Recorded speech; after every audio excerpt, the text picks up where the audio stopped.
Put your hands together for Dan Charnigo!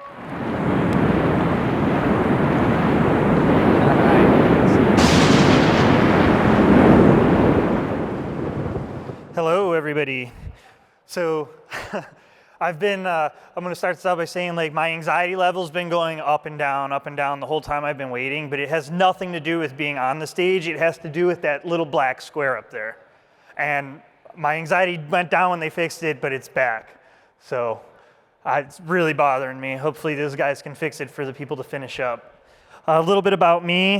I went to OSU a long time ago, and I remember I used to come home from work and say, oh yeah, all the old guys at work. Well, I think I'm starting to be the old guy at work, because that was a while ago. And when I was growing up, I actually rode horses. A lot of people don't believe that I actually can ride a horse, but I did barrel racing and pole bending. I had a horse that was like pretty good at it. We got down to the state level a few times, so I rode in Columbus. And they would say, when you were waiting for your turn to go, there was always the person that was in the gate, and then there was the person that was on deck, and then there was the person that was in the hole, and then you were just thinking about it. So I kind of related that to when I was just waiting here, because for a while I was just thinking about it. After OSU, I had several jobs. I traveled. I got to travel to the Caribbean to work. I worked for a company that wrote banking software. So I got to the Caribbean when I was a lot younger. I know it sounds terrible, but you're locked in a freezing cold server room the whole time you're down there, and you didn't get to see any of the beautiful scenery. And from there I went into education, went into logistics, and now I'm currently the CTO at OuterBox Incorporated. We are an agency in Copley/Akron, Ohio, and we deal mainly with e-commerce. We do some content sites and things like that, but our main focus is e-commerce. So I thought I'd talk a little bit about Shopify and WordPress and why I think they suck. I kind of stole this title. There was a binary defense systems guy that gave a talk maybe 2 years ago. I think he was talking about JOTs, and he said the title of that talk was Why JSON Web Tokens Suck. So I kind of stole his title. So WordPress and Shopify don't actually suck. It all depends on how you implement them. So I have 4 really great slides here. So when I was comparing WordPress and Shopify to a custom platform, there's a few points I was using as comparison, and that was who owns the code, the fitment for the client, the features that are available, the cost, and the time investment, which kind of goes along with the cost.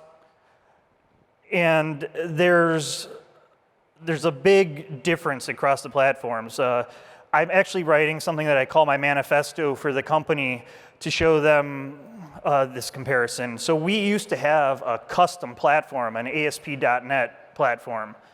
And I all through my coding background, all through my years, I think I've been doing this for 15 years, I've been in the .NET world. I started using C# when it first came out, and I've been using it ever since. And so some of you might ask, like, why are you talking about Shopify or WordPress? And that's a really good question. So sometime maybe 18 months ago, maybe 2 years ago, we decided at our company, we had a custom CMS that was written in ASP MVC. We decided to abandon the product. It was taking too much to maintain it.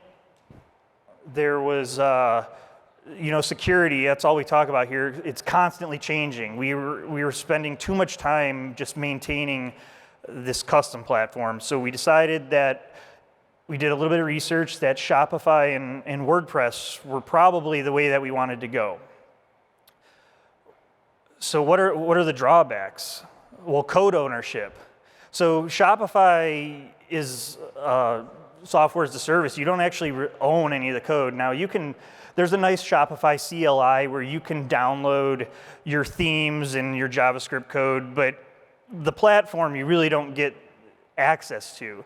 Now, if anyone actually uses these platforms, you can write apps and things like that, but it's much like Apple or Android, where you have to go through a certification process. They have to review your code. You can get your apps out there. There's a lot of restrictions on which data you can access, which data you can't. So for someone that's used to having code access and just being able to go to download the database, that's a real big struggle. It's also a big struggle for enterprise-sized clients. You don't own the code. WordPress, on the other hand, you do own the code, so that's not really a valid point. Fitment, I gotta hurry up. Fitment, it depends on how big the client is. Shopify is a great platform for very small clients.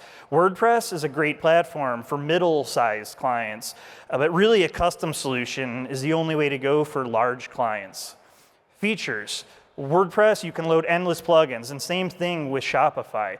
But the plugins are all written by different people, and you don't know how they're gonna interact together. A lot of them cause problems with each other.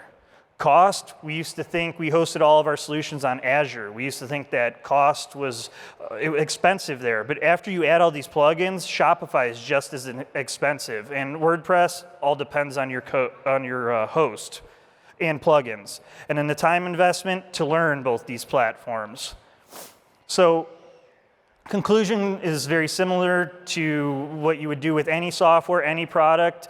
You got to use the proper tool for the job. So if you have a large client, you're going to want to go custom.